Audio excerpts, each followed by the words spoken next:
तो dear student, आज हम पढ़ने जा रहे हैं क्या, electric potential eight point on the axial line of electric dipole. देखो एक डाइपोल है हमारे पास, सपोज ये रहा। डाइपोल क्या होता है, system of equal and opposite charges. तो माइनस क्यू प्लस क्यू एक डाइपोल है हमारे पास, इन दोनों के बीच का सेपरेशन है 2 है, और ये है centre of the dipole O। अब इसकी एक्सिस पर एक पॉइंट है P जहाँ पर हमें इलेक्ट्रिक पोटेंशियल फाइंड आउट करना है। तो सपोज ये इसकी एक्सिस है, इस एक्सिस को हम बोलते हैं एक्सियल लाइन। क्या बोलेंगे इसको, एक्सियल लाइन। अब इस एक्सियल लाइन पर एक पॉइंट हमने कंसिडर किया, सपोज यहाँ पर ये पॉइंट है P, और इस पॉइंट P की सेंटर ऑफ द डाइपोल से डिस्टेंस है R। ठीक है। अब यहाँ पर हमें इलेक्ट्रिक पोटेंशियल फाइंड आउट करना है नेट, इस पूरे डाइपोल की वजह से। अच्छा, ये टोटल दूरी 2a है, तो यहाँ से यहाँ तक कितनी होगी a, और यहाँ से यहाँ तक ये भी a होगी। ठीक है।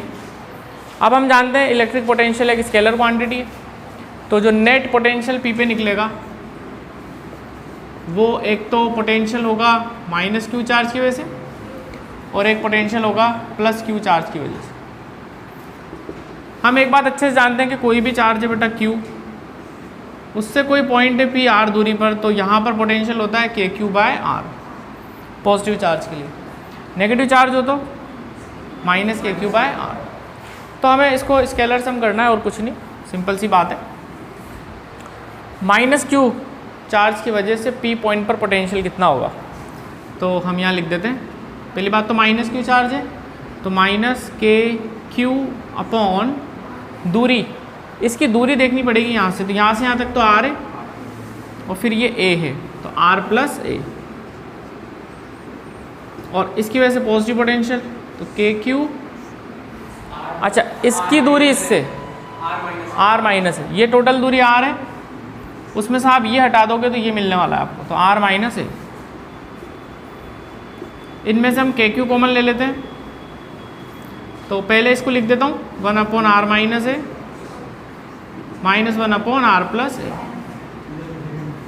ये हमारे पास एक्सप्रेशन आ गया। इसको थोड़ा सा हमें सिंप्लीफाई करना है, तो देखते हैं। KQ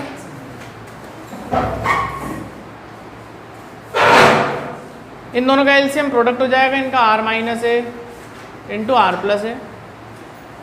ठीक है, ये इससे डिवाइड में चला जाएगा तो R प्लस ए बचेगा, माइनस R माइनस है। ठीक है, इसको फर्दर सोल्व करते हैं। KQ ब्रैकेट ओपन करते हैं तो R प्लस है माइनस R, फिर वापस से प्लस है, अपॉन ये क्या हो जाएगा, a प्लस B A minus B, R square minus A square. अब आप ध्यान से देखोगे तो ये तो हो गया कैंसिल। ठीक है, तो क्या बचा, KQ A प्लस ए 2 है upon R square minus A square. Q into 2 हम जानते हैं P के बराबर होता है, तो ये हमारे पास Q इंटू 2 की जगह हम P लिख सकते हैं, इलेक्ट्रिक डाइपोल मोमेंट। तो हमारा एक्सप्रेशन आ गया KP upon R square minus A square. ये हमारा V नेट आ गया P पॉइंट पे। तो एक्सियल लाइन पर इलेक्ट्रिक पोटेंशियल कितना होगा, net KP/R square minus A square, जिसमें P क्या है, electric dipole moment, P is Q into 2 है। बात समझ में आती, पक्का? चलो अब इसको लिख लो आप फटाफट।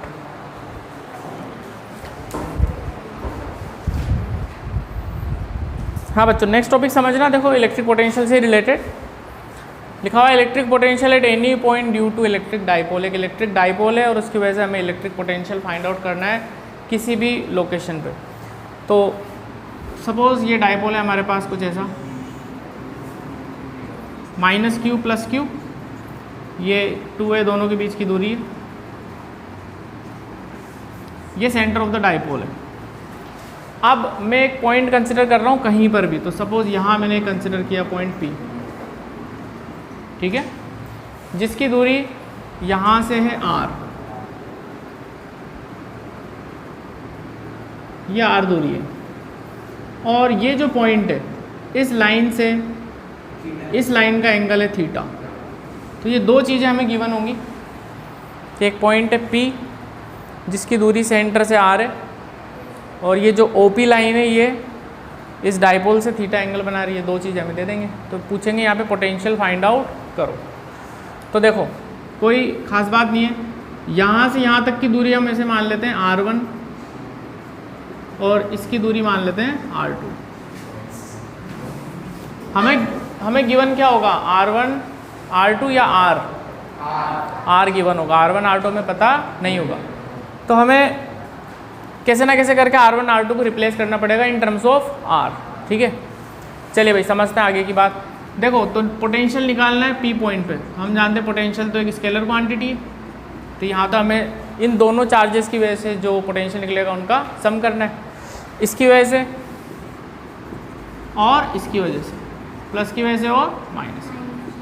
लॉजिकली हम बोल सकते हैं कि नेगेटिव चार्ज की वजह से P पॉइंट पे पोटेंशियल होगा -KQ बाय R1, और इसकी वजह से पोटेंशियल होगा +KQ बाय R2। KQ हम कॉमन ले लेते हैं, तो यहाँ हमारे पास बचने वाला है 1/R2 -1/R1।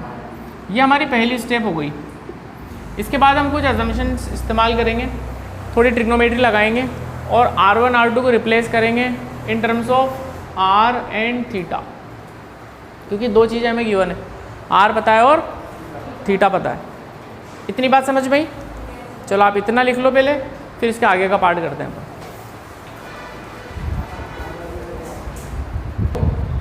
यहाँ तक हमने सोल्व कर लिया। अब हमें R1 R2 रिप्लेस करना है, तो उसके लिए हम कुछ अजम्पशन इस्तेमाल करेंगे और ट्रिग्नोमेट्री इस्तेमाल करेंगे। क्या है, ध्यान से सुनना। देखो इस लाइन को हम थोड़ा सा एक्सटेंड कर देते हैं और यहाँ से एक परपेंडिकुलर डालते हैं इसके ऊपर।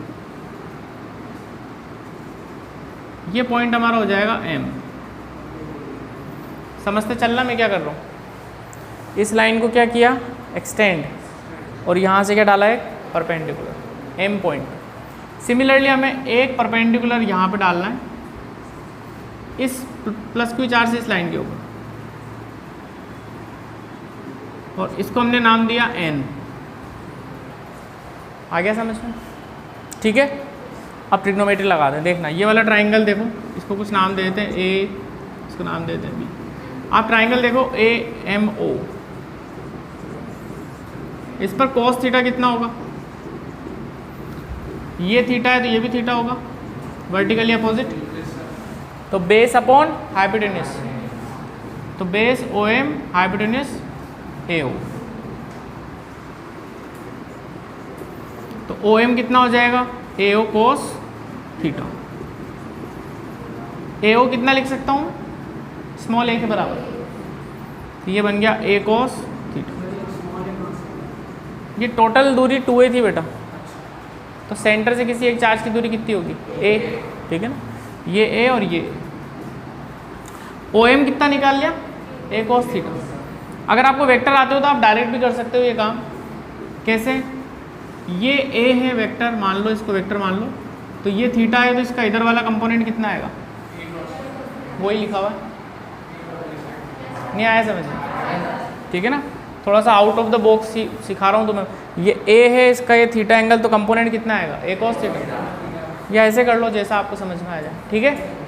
अच्छा सिमिलरली इस ट्राइंगल पे देखो OBN पे,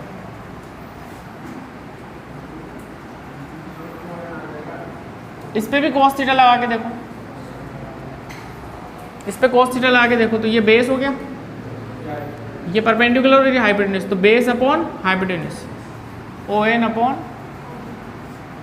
OB, तो ON कितना हो जाएगा, OB cos theta. OB is again A। आई मेरी बात समझ?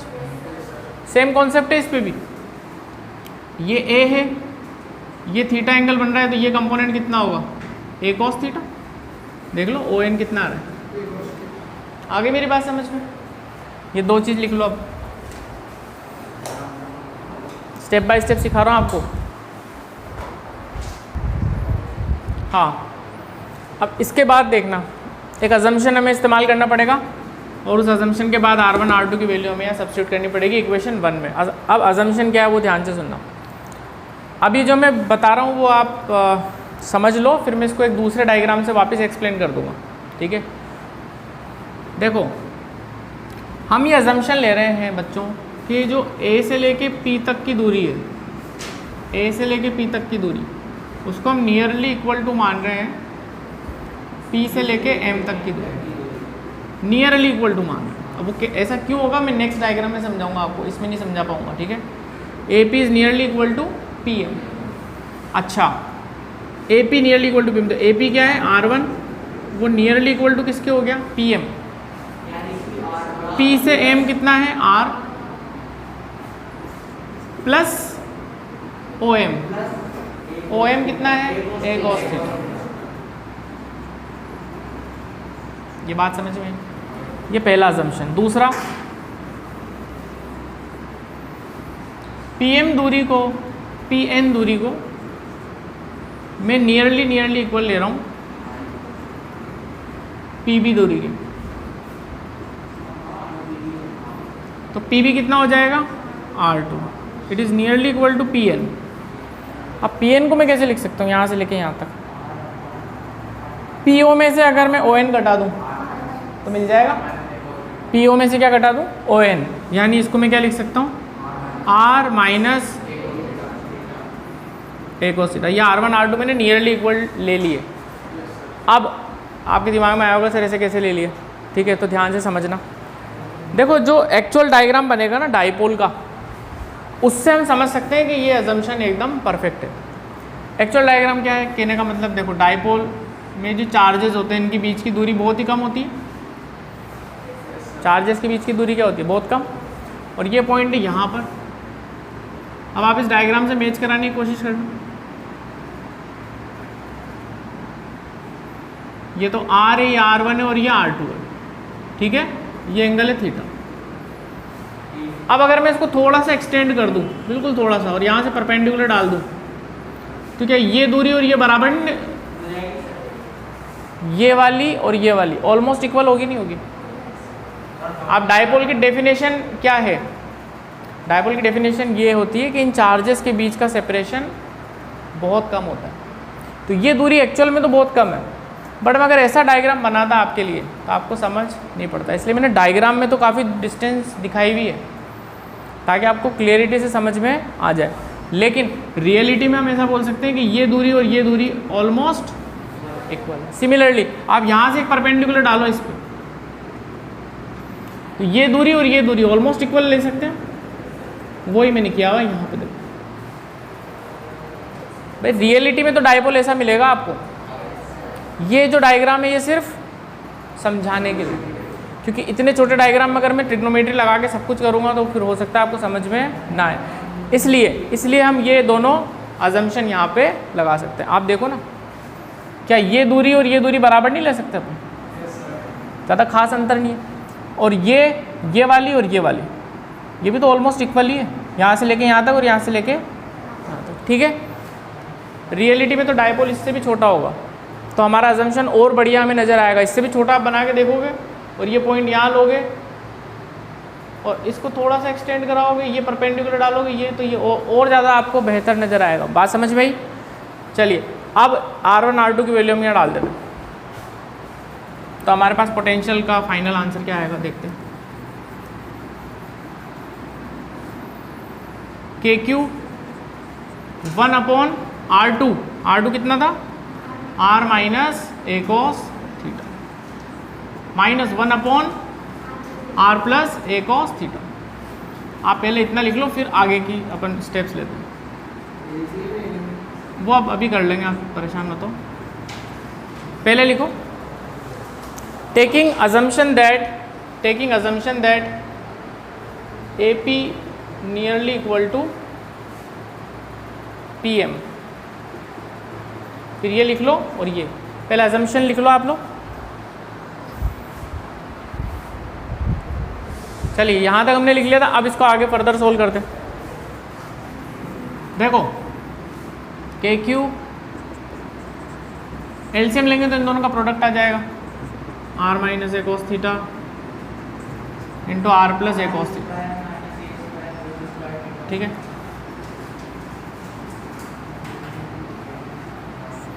ये वाला ब्रैकेट इससे खत्म हो जाएगा तो ये बचेगा R plus A cos theta minus ये वाला ब्रैकेट इससे खत्म हो जाएगा, ये बचेगा R minus A cos theta.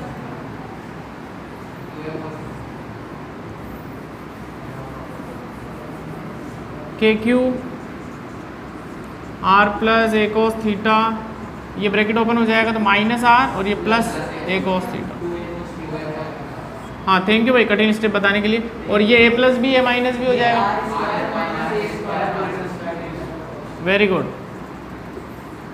ये हो गया cancel out. K Q 2a cos theta R square minus A square cos square theta. अब एक स्टेप और बता दो, दिल खुश हो जाएगा। P मान लेंगे, Q बराबर Q into 2a equals to P, तो V नेट होगा इसकी जगह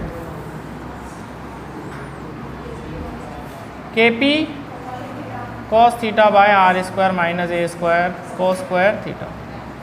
यहाँ पर P का मतलब Q इंटू 2a है, electric dipole moment, charge into distance between the charges, ठीक है। ये आंसर आ गया हमारा यहाँ पे, KP cos theta upon R square minus A square cos square theta.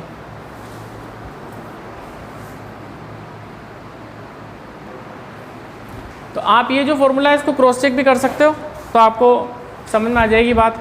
जैसे हमने अभी अभी एक्सियल लाइन का पोटेंशियल निकाला था, एक्सियल लाइन के ऊपर कितना आंसर आ रहा था, देखो तो पीछे अभी किक कराया ना तुम, KP अपॉन एक्सियल लाइन पे ये आंसर आ रहा था ना। अब देखो क्रॉस चेक करा देता हूँ आपको। आप थोड़ा सा इमेजिन करो कि ये P पॉइंट को अगर मैं इधर शिफ्ट कर जाऊँ इस तरफ, P पॉइंट को अगर इधर शिफ्ट कर दूँ तो एक्सियल लाइन पे आ जाएगा, और ऐसा अगर करूँगा तो ये थीटा के साथ क्या होगा, ज़ीरो बन जाएगा। कितना बन जाएगा, यानी इसी फॉर्मूले में अगर थीटा ज़ीरो रख दूँ तो पॉइंट मेरा एक्सियल लाइन पे आ जाएगा। तो आंसर मेरा ऐसा आना चाहिए, चेक कर लेते हैं। इसमें थीटा ज़ीरो रखो, KP cos zero R square minus A square cos square zero. Cos zero की वैल्यू 1 होती है, KP अपॉन आ रहा है आंसर। देखो एक चीज़ और समझो, इस P पॉइंट को अगर मैं खिसका के यहाँ पे ले आऊँ, इस लाइन को खिसका के यहाँ पे ले आऊँ, तो कौन से कहाँ पर आ जाऊँगा मैं, इक्विटोरियल पे। इक्विटोरियल पे नहीं आ जाऊँगा क्या, इक्विटोरियल लाइन पे आ जाऊँगा। इक्विटोरियल लाइन पे आ जाऊँगा तो थीटा बढ़ के कितना हो जाएगा, 90 हो जाएगा। cos 90 ज़ीरो, और ज़ीरो ही होता है पोटेंशियल इक्वेटोरियल लाइन पे, कल कराया था आपको। तो ये फॉर्मूला काम कर रहा है बढ़िया, ठीक है। एक्चुअल में तो सुनो बात, यही फॉर्मूला निकाला जाता है, फिर उसके दो स्पेशल केस बना दिए जाते हैं, इक्वेटोरियल और एक्सियल। भाई ये हमने सोल्व कर लिया। एक्सियल के लिए हम थीटा कितना रख देंगे, 0, और इक्वेटोरियल के लिए थीटा 90। तो मेन फॉर्मूला तो यही है, वो उसके दो स्पेशल केस हैं। क्लियर। चलो भाई एक बार और करके देखो इसको पूरे डेरिवेशन को अच्छे से।